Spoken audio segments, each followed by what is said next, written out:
Prepare-se para mergulhar em um universo onde o medo se oculta nas sombras. Histórias esquecidas, mistérios inexplicáveis e lendas que fazem o coração disparar. Venham ser atraídos pelo terror.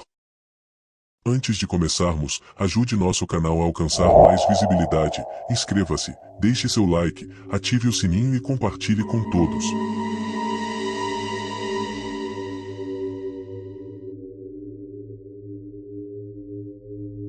Trabalhar como atendente em um posto de combustíveis 24 horas na estrada rural do interior do Paraná durante a madrugada é uma experiência única.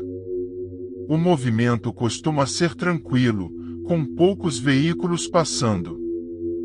Foi nesse silêncio que comecei a notar algo peculiar. Por volta das 3 da manhã, um carro diferente apareceu. Era um Dodge Charger antigo, de cor escura, com a pintura opaca e os vidros tão escuros que não dava para enxergar quem estava dentro. O motorista não saiu do carro. Como a maioria dos clientes, ele apenas abriu uma pequena fresta na janela. Quando terminei de abastecer, ele estendeu a mão e me entregou o pagamento exato, sem pronunciar uma palavra. Depois, saiu lentamente, como se estivesse em um ritual. O que me intrigou foi a maneira como o tanque parecia encher de forma normal. O combustível entrava mais devagar do que o comum, como se o tanque estivesse se enchendo de um jeito diferente. Isso me deixou com uma pulga atrás da orelha, mas na primeira vez, achei que poderia ser apenas uma impressão. Dias depois, o mesmo carro apareceu novamente.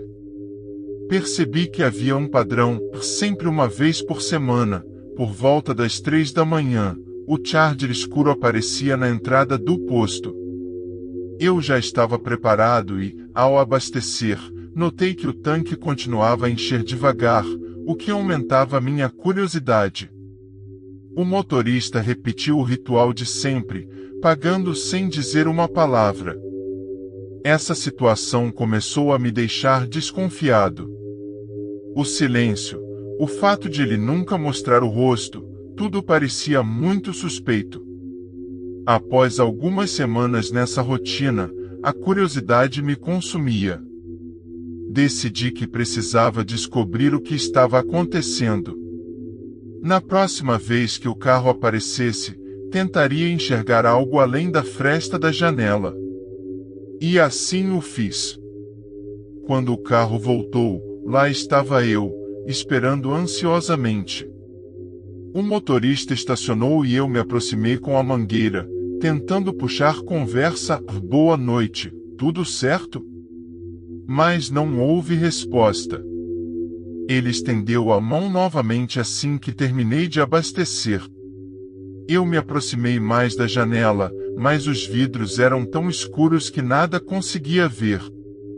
Ele me entregou o dinheiro e saiu da mesma forma, aumentando ainda mais minhas suspeitas. Trabalhando em um posto de gasolina, conheci muitas pessoas, especialmente os policiais rodoviários que paravam para descansar. Em uma dessas ocasiões, decidi perguntar sobre o carro misterioso. Um dos policiais, chamado Fernandes, sempre atencioso, ouviu minha história e sugeriu que, na próxima vez que visse o Charger, anotasse a placa e o informasse. Após nossa conversa, o carro parou de aparecer por algumas semanas. Eu comecei a achar que talvez estivesse exagerando. Contudo, o Charger voltou em uma madrugada qualquer, exatamente às 3 da manhã. Meu coração disparou, mas lembrei do que o policial me disse. Com nervos à flor da pele, anotei a placa. Assim que o motorista entregou o pagamento e saiu, fui direto para a loja de conveniência e liguei para o Fernandes. Ele pediu para que eu aguardasse enquanto verificava a placa. A espera parecia uma eternidade, mas finalmente ele retornou. A placa não consta no sistema. Vou pedir para a equipe ficar atenta. Aquela resposta foi como um balde de água fria. O que significava aquilo? Eu estava começando a pensar em possibilidades estranhas. Tentei seguir em frente com meu trabalho, mas a tensão estava sempre presente. Cada carro que parava me deixava em alerta. Os dias passaram e, sempre que o relógio se aproximava das 3 da manhã, eu suava frio, aguardando a aparição do Charger. Mas ele não apareceu. Comecei a me perguntar se tudo aquilo não passava de uma alucinação. Contudo, após quase um mês sem sinais do carro, a tranquilidade foi interrompida quando, em uma madrugada, o Charger retornou. Agora, eu não podia ignorar. Ao abastecer, a atmosfera parecia mais pesada, como se algo estivesse prestes a acontecer. Assim que terminei, o motorista abriu a janela e entregou o dinheiro, mas minha respiração estava ofegante. Assim que ele partiu, liguei novamente para o Fernandes, que prometeu enviar uma equipe para patrulhar a área. No dia seguinte, fui à delegacia para saber se havia novidades. O Fernandes me recebeu, mas parecia preocupado. Patrulhamos a estrada a noite toda, mas não encontramos nada. E o mais estranho é que as câmeras de segurança não registraram a passagem do seu carro. Fiquei em choque. Como isso era possível? Eu sabia que o carro estava lá. O Fernandes, percebendo minha angústia, colocou a mão no meu ombro e disse: "Cuide da sua vida. Não é bom mexer com essas coisas." Saí de lá, inquieto, sabendo que havia algo mais profundo em jogo. E, de fato, o Charger nunca mais apareceu. A vida voltou ao normal, mas aquele mistério ficou gravado na minha mente.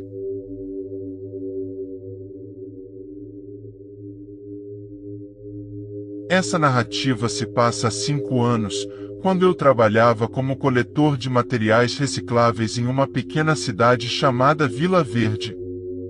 Durante o dia, meu trabalho era no centro de reciclagem local, onde ajudava a separar e organizar os itens que chegavam. Contudo, a parte mais intensa do meu trabalho acontecia à noite. Os moradores da cidade que desejavam se desfazer de materiais me avisavam durante o dia, combinando de deixar tudo do lado de fora de suas casas.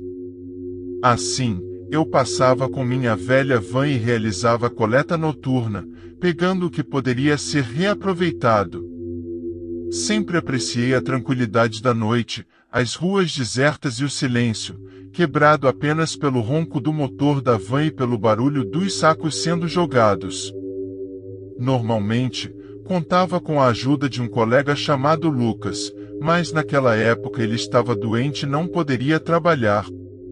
Então, me vi fazendo tudo sozinho, o que significava mais tarefas, mas também mais tempo para refletir.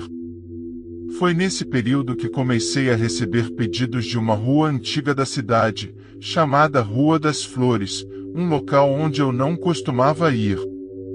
A rua era repleta de casas velhas, muitas aparentando abandono. Era curioso que tantas pessoas quisessem se desfazer de tantos itens ali, mas como trabalho é trabalho, aceitei os pedidos e comecei a passar por lá todas as noites. Nas primeiras noites, tudo parecia normal, embora o lugar fosse um pouco sombrio. As casas estavam envelhecidas, com janelas empoeiradas e paredes em ruínas. O que realmente me chamou a atenção, no entanto, foram os sacos de lixo que apareciam ao lado das pilhas de materiais. Esses sacos eram diferentes, maiores e mais pesados do que os habituais, sempre lá, como se alguém soubesse que eu passaria e os deixasse intencionalmente. Por curiosidade, em uma dessas noites, decidi abrir um desses sacos. O que encontrei me deixou perplexo: bonecas antigas, roupas de épocas passadas e fotografias em preto e branco, todas amareladas pelo tempo. Eram objetos que não deviam estar no lixo, coisas que carregavam histórias. Fiquei me perguntando quem estaria se desfazendo daquelas coisas e por quê, especialmente porque sempre apareciam junto da sucata que eu precisava recolher. Com o tempo, os itens dentro dos sacos se tornaram cada vez mais estranhos, como se cada nova coleta me aproximasse de algo que eu não deveria descobrir. Aquilo começou a atormentar minha mente. As perguntas sem resposta me assombravam, e a Rua das Flores, com suas casas abandonadas, começou a me causar um desconforto insuportável. Minha curiosidade em relação aos objetos daquela rua crescia a cada dia. Não conseguia tirar da cabeça as bonecas antigas, as roupas de época e as fotos em preto e branco. Era como se cada item tivesse uma história que ninguém queria ouvir. A cada noite que passava por lá, sentia-me mais intrigado e, ao mesmo tempo, inquieto. Comecei a prestar mais atenção à rua, parecia que ninguém ali morava há anos. As fachadas estavam desgastadas, algumas janelas quebradas, e os jardins, se é que podiam ser chamados assim, estavam tomados pelo mato. Não entendia quem poderia estar deixando aqueles objetos para trás e por que apenas ali. A cada nova coleta, a sensação de que algo estava errado aumentava. Eu sabia que deveria apenas fazer meu trabalho e ir embora, mas a curiosidade me consumia. Cada vez que encontrava mais um daqueles sacos de lixo, pensava em quem ou o que estaria por trás disso. E, apesar do medo, a curiosidade só crescia. Numa noite específica, minha curiosidade superou meu medo. Depois de carregar a sucata na van, avistei mais um daqueles sacos, maior e mais pesado do que os outros. Meu coração disparou, mas eu sabia que precisava descobrir o que estava acontecendo. Parei a van, olhei ao redor para me certificar de que estava sozinho e me aproximei do saco. Ao abrir, levei um susto. Dentro, entre os itens estranhos, havia um livro velho, com páginas amareladas e uma capa desgastada. O que realmente me assustou foi o que estava escrito na capa, meu nome, em letras grandes e desbotadas, seguido por uma data, 15 de outubro de 2023. Fiquei paralisado, sem saber o que fazer.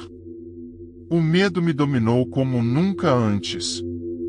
Como aquilo era possível? Quem faria uma coisa dessas? E, mais importante, por quê? A data no livro correspondia à noite seguinte, e a ideia de que algo terrível poderia acontecer não saía da minha cabeça. Larguei o livro de volta no saco, fechei-o e corri para a van. Não sabia o que pensar, mas uma coisa era clara: algo muito errado aguardava na Rua das Flores, e agora parecia que estava diretamente ligado a mim. No dia seguinte, fui trabalhar no centro de reciclagem como de costume, mas minha mente estava em outro lugar.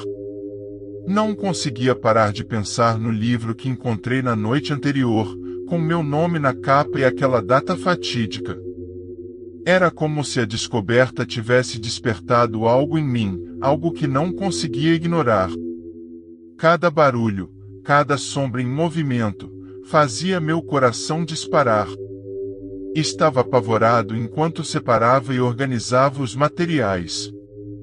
Meus colegas perceberam que eu não estava bem e perguntaram se eu estava doente ou se algo havia acontecido, mas eu não sabia como explicar.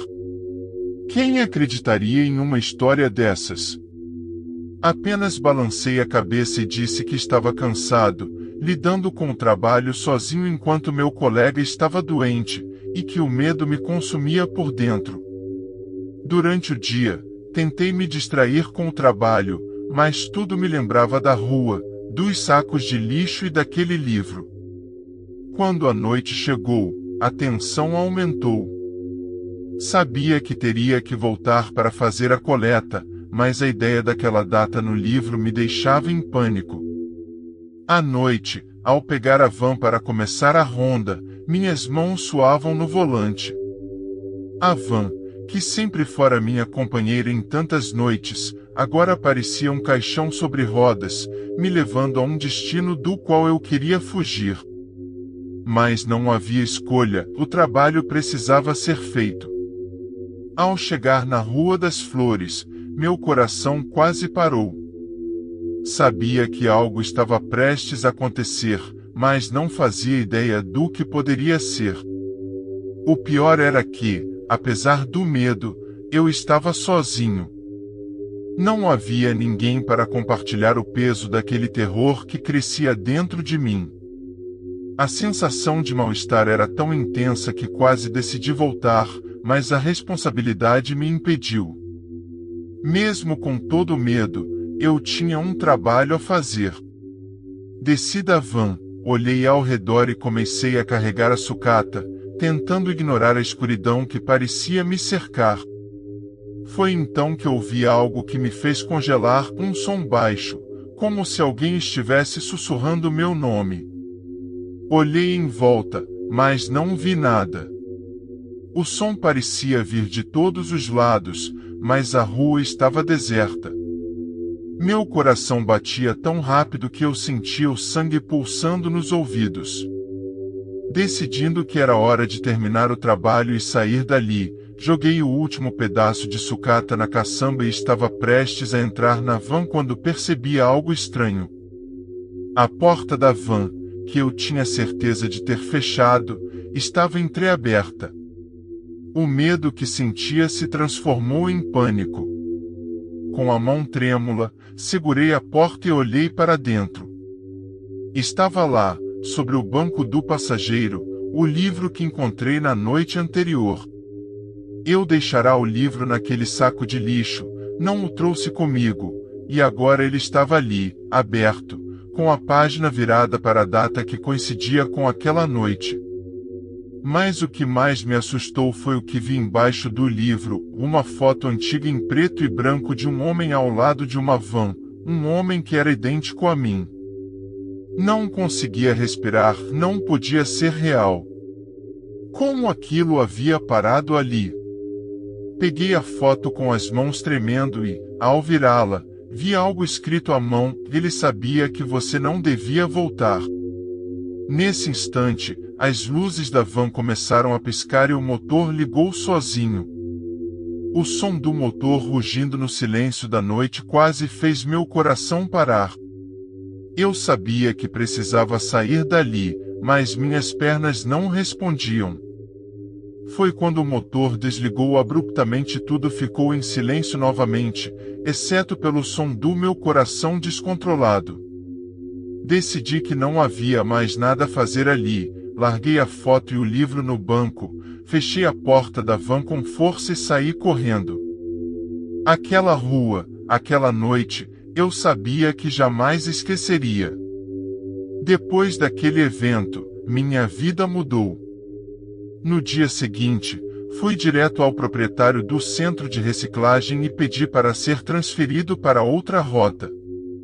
Disse que estava com problemas de saúde, que o trabalho noturno não me fazia bem, mas não mencionei o que realmente havia acontecido. Quem me acreditaria? Preferia esquecer. Passei dias tentando afastar daquela imagem da minha mente o livro com meu nome, a data, a foto antiga de um homem que parecia eu. Mesmo durante o dia, enquanto trabalhava, não conseguia evitar a sensação de que algo estava me observando, que algo havia permanecido naquela rua, aguardando meu retorno. Mas eu nunca mais voltei. Comecei a evitar aquela parte da cidade, e quando alguém mencionava a Rua das Flores, mudava de assunto, fingindo que não era nada. Mas, no fundo, sabia que tinha encontrado algo que nunca deveria ter sido descoberto, algo que estava ligado a mim de uma forma que eu nunca entenderia. Anos se passaram, e a lembrança daquela noite ainda me assombra, mas o que mais me apavora é que, de vez em quando, em noites silenciosas, ainda ouço aquele sussurro distante, como se alguém estivesse tentando me chamar de volta. Mas eu nunca voltarei. Meu nome é Eduardo, tenho 42 anos e trabalho como porteiro em um prédio comercial na região central de Curitiba. Embora não seja o emprego dos sonhos, ele me permite sustentar minha família. Nos últimos anos, tenho trabalhado à noite, e a tranquilidade do turno tem sido um consolo. Certa noite, enquanto fazia minhas tarefas, ouvi um barulho vindo do escritório. Quando cheguei lá, o computador de uma das mesas estava ligado sozinho. Desliguei e segui com meu trabalho, mas a estranheza me incomodou. Na noite seguinte, o computador estava ligado novamente, desta vez exibindo imagens estranhas. Desliguei o monitor e continuei meu serviço, mas não conseguia tirar as fotos da cabeça. Aquela sensação esquisita não me deixava em paz. Na terceira noite, enquanto limpava uma sala, ouvi sons de teclas digitando. Segui o som até a mesma mesa e, ao entrar na sala, o computador estava ligado, exibindo uma mensagem que dizia: "Não olhe para trás". Instintivamente, olhei, mas não havia nada. Desliguei o computador e saí apressado. Nos dias seguintes, o computador continuava a ligar sozinho, e mensagens ameaçadoras começaram a aparecer. Uma noite, vi uma sombra no corredor, mas desapareceu antes que eu pudesse reagir. Aquilo foi a gota d'água. Decidi que não voltaria mais àquele lugar. No dia seguinte, procurei meu supervisor e pedi a transferência. Ele concordou, prometendo que em breve me realocaria. Algumas semanas depois, fui chamado para uma reunião com a equipe e reencontrar um colega, o Luiz. Ele parecia preocupado e logo me contou que o funcionário que trabalhava naquela mesa, o Miguel, havia desaparecido. A polícia encontrou seu carro abandonado, e ninguém sabia o que havia acontecido. A notícia me gelou, mas não queria mais me envolver. A vida continuou, mas o mistério e o medo do desconhecido sempre me acompanharão, e a história do Miguel se tornará uma lembrança que prefiro esquecer. Olha, eu sei que pode parecer esquisito falar disso agora, mas há cerca de 10 anos, eu trabalhei como atendente de telemarketing. Era um trabalho que já estava ultrapassado, mas consegui a vaga porque a empresa ainda se agarrava às velhas tradições. Tudo lá parecia congelado no tempo, os sistemas, os equipamentos, e até o ambiente. Eu tinha acabado de me formar e estava desesperada por um emprego, então aquela vaga surgiu como uma solução rápida. Não era o que eu sonhava, mas com as contas se acumulando, aceitei. O escritório era em um prédio antigo no centro de Belo Horizonte, daqueles com escadas de mármore desgastadas e elevadores que rangem. A sala onde eu trabalhava era um canto isolado, quase esquecido. O telefone era um modelo antigo, com fios emaranhados e botões desgastados. No meu primeiro dia, a maioria das ligações eram de clientes e fornecedores comuns. Mas, no meio da tarde, recebi uma ligação estranha. O número era desconhecido e, quando atendi, só ouvi vozes abafadas. Perguntei várias vezes quem estava falando, mas ninguém respondia. Só havia um som distante de respiração e sussurros que não faziam sentido na hora. Pensei que fosse um trote. Como era meu primeiro dia, imaginei que alguém estivesse apenas brincando comigo e desliguei, voltando ao trabalho. Mas aquele incômodo ficou na minha cabeça.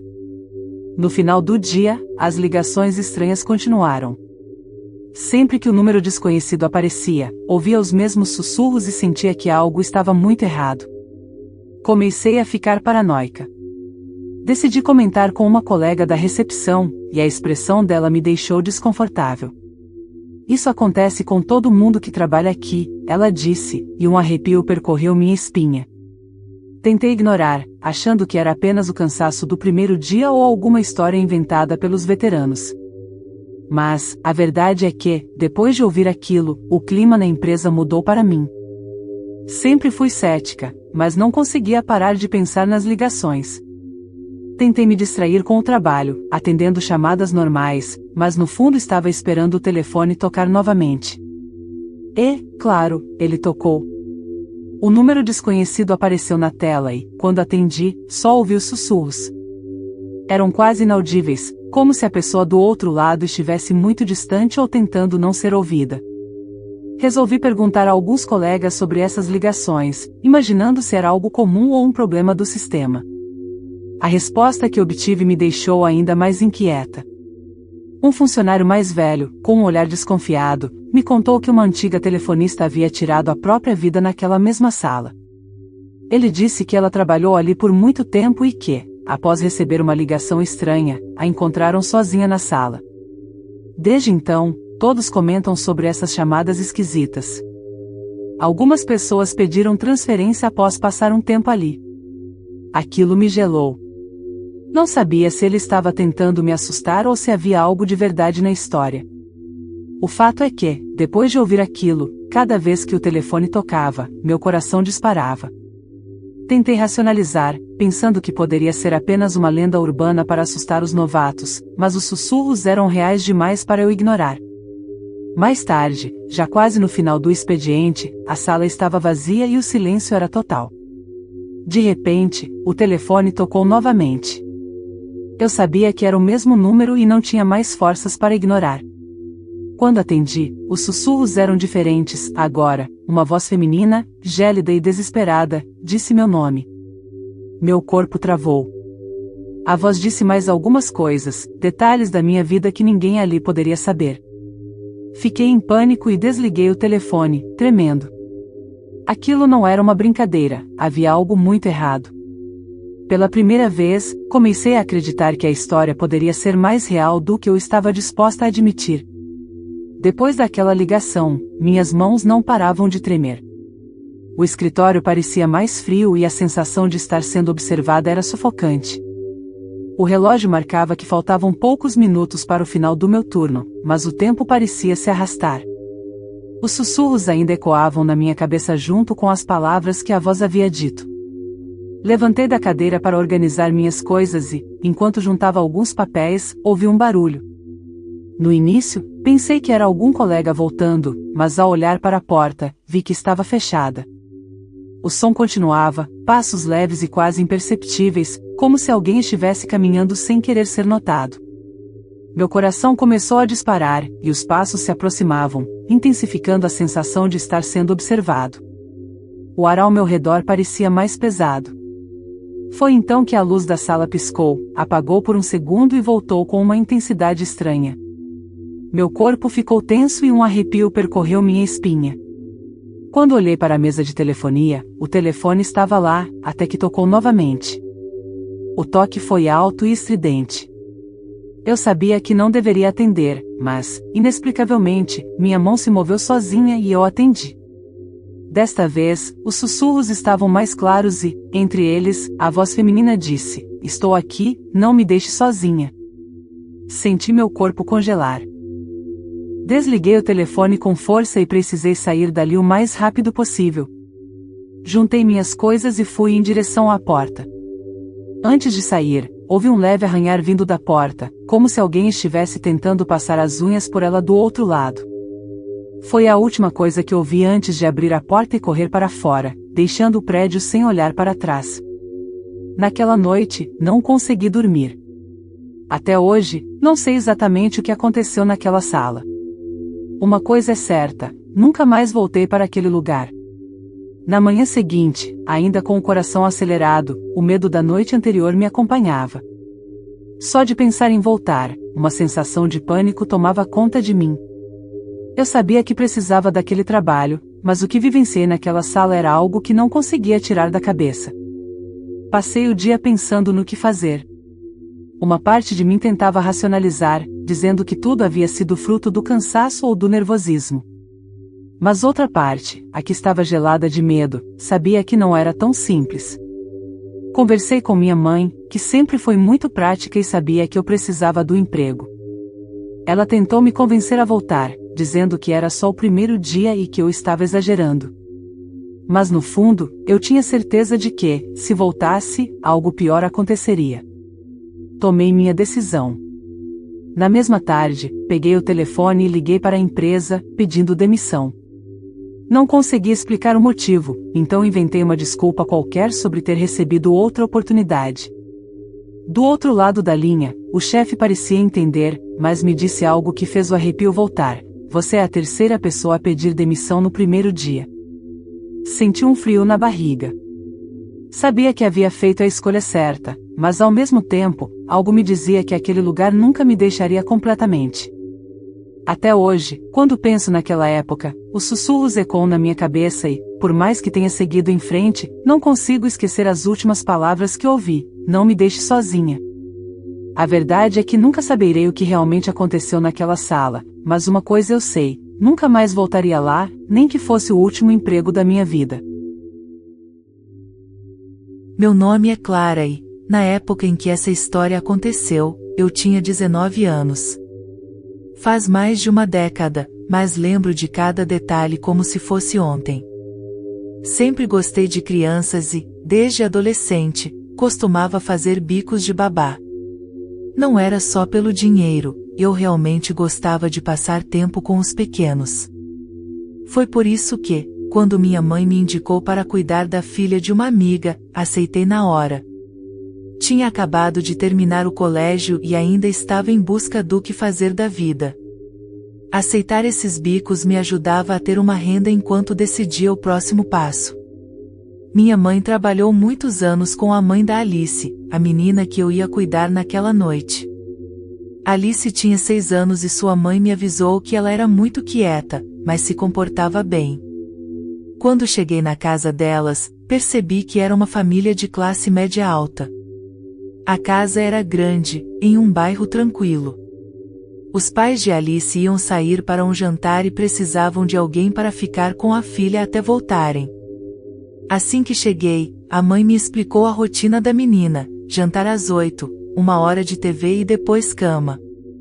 Tudo parecia tranquilo. Alice estava sentada no sofá, assistindo TV, tentei puxar conversa, perguntando sobre suas coisas favoritas, mas ela apenas balançou a cabeça, sem tirar os olhos da tela. Já havia lidado com crianças tímidas, então não forcei a conversa e fiquei no meu canto, sentada enquanto a menina assistia. Até então, o trabalho estava sendo mais fácil do que eu esperava, mas, claro, as coisas mudam. Quando o relógio marcou 8 horas, Alice se levantou e foi até a cozinha. Estranhei um pouco, mas pensei que ela estivesse apenas indo buscar o jantar. Segui a menina, que já estava à mesa. Com um olhar distraído, ela comeu o que estava no prato. O silêncio entre nós era denso, e o peso daquela solidão começou a me incomodar. Tentei fazer perguntas, mas Alice só respondeu com sussurros. Algo estava definitivamente fora do comum. Assim que terminamos, fomos para a sala e ligamos a TV novamente. Alice parecia um pouco mais solta, mas ainda assim, a conversa não fluía. Fiquei pensando se o jantar havia deixado ela mais à vontade ou se o tempo estava começando a passar. De repente, a menina me olhou com um brilho nos olhos e me pediu para brincar de esconde-esconde. Achei que seria uma boa ideia, poderia interagir mais e fazer com que ela se soltasse. Então, concordei. Alice me pediu para contar primeiro, e a cada número que eu contava, o clima na casa parecia mudar. Era como se algo estivesse no ar, uma sensação de expectativa crescente. Quando terminei de contar, gritei pronto e fui atrás dela. O lugar tinha vários cantos, e me lembro de me perder um pouco na busca, ouvindo risadinhas baixas vindas de algum lugar da casa. Aquilo me animou, e procurei mais rapidamente. Mas, ao mesmo tempo, a atmosfera estava começando a ficar estranha. À medida que eu explorava a casa, comecei a ouvir sussurros. No início, pensei que era só a minha imaginação, mas, conforme fui me afastando de onde Alice estava, as vozes se tornaram mais claras. Pareciam vozes de crianças, rindo e conversando. Fui até uma porta que estava entreaberta e, ao olhar, vi que era um quarto que parecia não ter sido usado há muito tempo. A cama estava coberta de poeira e brinquedos espalhados pelo chão. Senti um frio na barriga. Alice não estava por perto, então voltei à busca, mas não consegui encontrá-la. A cada instante, os sussurros ficavam mais intensos, como se eu estivesse sendo observada. Decidi voltar para a sala, mas quando cheguei, a TV estava desligada, e não havia sinal de Alice. O silêncio era ensurdecedor. Eu gritei o nome dela, mas só ouvi o eco da minha própria voz. A preocupação começou a crescer em mim. A casa, que antes parecia acolhedora, agora estava cheia de sombras e um sentimento de desespero. A única coisa que conseguia pensar era: onde está Alice? Eu procurei por todos os cantos, mas nada. Foi então que ouvi uma risada, suave e infantil, vindo do corredor. Senti que não tinha escolha a não ser seguir aquele som. Eu estava com medo, mas a necessidade de encontrar Alice superava tudo. Conforme me aproximei, a risada ficou mais alta, e uma sensação estranha começou a me consumir.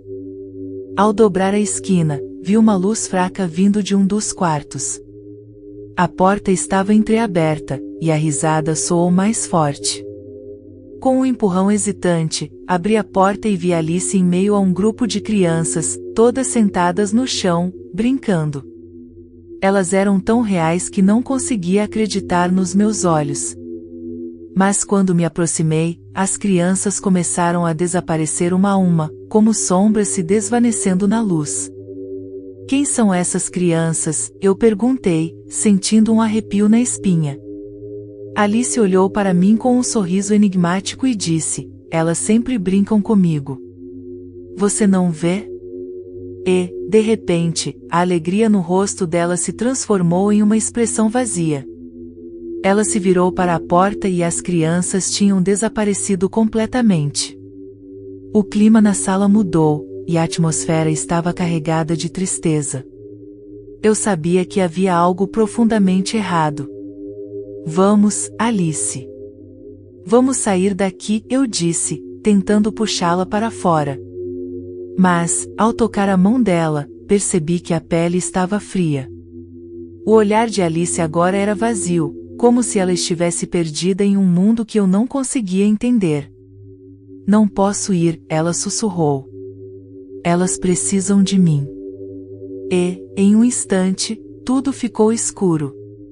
Fui envolvida por uma escuridão densa, e, quando finalmente recobrei a visão, estava de volta na sala de estar. A TV estava ligada novamente, mas a imagem estava embaçada e distorcida. A sensação de que algo estava muito errado estava mais forte do que nunca. Chamei o nome de Alice, mas não obtive resposta. O desespero tomou conta de mim e, sem pensar duas vezes, eu saí correndo da casa. Do lado de fora, a brisa fria me acertou em cheio. O que tinha acabado de acontecer? Minha cabeça girava com perguntas sem respostas. Peguei meu celular e liguei para a mãe de Alice, que atendeu rapidamente. Ela parecia preocupada e me pediu para explicar o que havia acontecido. A Alice estava bem? Ela não ficou assustada? Perguntei se tinha certeza de que a menina estava bem, mas a mãe me respondeu: ela não estava em casa quando saímos. Ela está com a avó esta noite. Aquelas palavras ecoaram na minha cabeça e, enquanto eu olhava para a casa, uma sensação de terror me envolveu. Eu sabia que algo muito mais profundo e sombrio estava acontecendo. Nunca mais voltei a trabalhar como babá. Agora, anos depois, essa história ainda me assombra. O que aconteceu naquela noite? Aquela criança estava perdida em um mundo que eu não conseguia ver? Por que as outras crianças desapareceram? Por que Alice estava tão estranha? Essa noite mudou minha vida, e eu nunca mais consegui ver as crianças da mesma forma. Eu me chamo Lucas e naquele dia estava iniciando o meu primeiro turno noturno em uma farmácia 24 horas. Sinceramente, não estava muito animado ou aceitei o trabalho por necessidade. Desde que saí da casa dos meus pais para morar em Ribeirão Preto, as contas estavam apertadas, e qualquer dinheiro a mais era bem-vindo. O turno da madrugada parecia uma boa escolha, com poucas pessoas, silêncio e a chance de estudar nos intervalos. O ambiente, no entanto, era desolador. As prateleiras altas e os corredores largos da farmácia, à noite, sem o barulho das conversas e o fluxo de clientes, se tornavam quase assombrados pelo silêncio. As luzes fluorescentes criavam um efeito peculiar, e o som ecoava pelos corredores. Eu estava tentando me acostumar com aquele cenário, mas a sensação de estar completamente sozinho era incômoda. Nas primeiras horas, tudo seguia normalmente. Eu realizava minhas tarefas de rotina, organizando os produtos e repondo os estoques. O movimento era quase inexistente, ou poucos clientes entravam e saíam. A noite estava tranquila até por volta das 3 da manhã, quando percebi um homem entrando na farmácia. Ele usava uma jaqueta escura e tinha o capuz cobrindo parte do rosto. Caminhava lentamente, como se estivesse apenas dando uma olhada nos produtos. Continuei trabalhando, mas, após um tempo, percebi que não conseguia mais vê-lo em nenhum corredor. Pode ser que o tivesse perdido de vista, mas o espaço não era tão grande assim. Achei aquilo estranho, mas segui com minhas tarefas. Talvez o homem estivesse em algum canto, e eu simplesmente não o visse sair. Mais ou menos uma hora depois, por volta das 4 da manhã, eu estava no corredor dos medicamentos quando o avistei novamente. O mesmo homem, agora pegando alguns produtos, passou por mim sem sequer me notar. Fiquei curioso e um pouco desconfiado, e então ele desapareceu novamente. Um instante estava ali, e no seguinte, não havia sinal dele. Corri para o corredor onde o vi, mas não havia ninguém, nenhum som, nenhum movimento, era como se ele tivesse evaporado. A atmosfera começou a me deixar tenso. O silêncio da farmácia, que já era opressivo, parecia agora mais sinistro. Tentei ignorar a crescente inquietação, mas algo me dizia que algo estava errado. Enquanto organizava algumas caixas, ouvi passos atrás de mim. Aquela sensação de que alguém estava muito perto me fez me virar rapidamente, mas o corredor estava completamente vazio. Meu coração acelerou, o som dos meus próprios passos agora parecia mais alto, e a cada novo barulho, eu me virava esperando encontrar algo, mas nada aparecia. Quando estava dobrando um corredor, minha respiração ficou presa ao dar de cara com ele. O homem de capuz estava parado na minha frente, olhando diretamente para mim. Tentei focar no rosto dele, mas era apenas uma sombra, uma escuridão estranha encobria o que deveria ser seu rosto. Com a voz trêmula, perguntei se ele precisava de ajuda.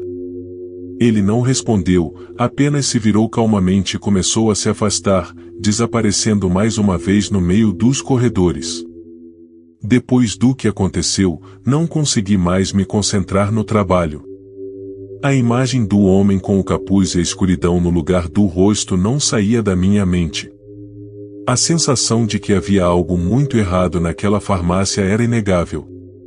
Decidi que precisava contar a alguém, e a primeira pessoa que me veio à mente foi a segurança do turno noturno, o Carlos. Ele estava lá há mais tempo e sempre dizia ter visto de tudo.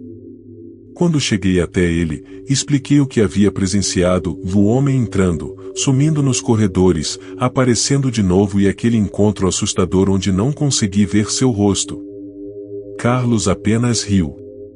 Ele disse que era normal ficar assustado nas primeiras madrugadas, que o silêncio da farmácia e a sensação de solidão podiam mexer com a cabeça de quem estava começando. Segundo ele, outros funcionários já tinham passado por isso, ouvindo passos, vendo sombras ou achando que alguém estava por perto quando não havia ninguém. Mesmo assim, insisti para que ele olhasse as câmeras comigo. Eu sabia o que tinha visto, e aquilo não era apenas cansaço ou imaginação. Após muita insistência, ele finalmente concordou em dar uma olhada, mas não parecia levar a sério. Fomos até a sala de monitoramento, onde Carlos analisou as gravações enquanto eu aguardava, nervoso, esperando que a verdade aparecesse na tela. As imagens começaram a rodar, e assistimos ao momento em que o homem de capuz entrou pela porta.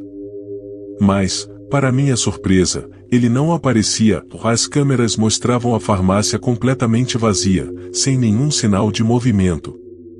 Carlos me olhou de canto com aquele sorriso de quem já esperava por isso, certo de que eu estava apenas cansado. Decidi avançar a gravação até o momento em que me deparei com o homem. Quando chegamos a esse ponto, a câmera mostrava exatamente o que aconteceu. Viu parado no corredor, olhando fixamente para a frente, mas, como antes, o homem não aparecia. Eu estava sozinho na gravação, não havia sombra, não havia escuridão, apenas eu ali, no vazio. Carlos me disse para relaxar, que eu estava vendo coisas por causa do cansaço.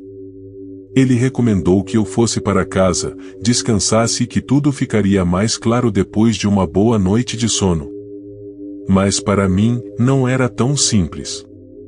Ao sair da farmácia de manhã, com o sol começando a surgir no horizonte, só conseguia pensar no que havia presenciado. O homem de capuz que eu sabia que tinha visto não estava gravado, era como se ele nunca tivesse existido. Mesmo depois daquela primeira noite, continuei trabalhando na farmácia. Confesso que, nos dias seguintes, sempre que meu turno começava, olhava em volta esperando ver o homem de capuz entrar novamente, mas ele nunca mais apareceu. Com o tempo, comecei a me perguntar se, talvez, Carlos estivesse certo.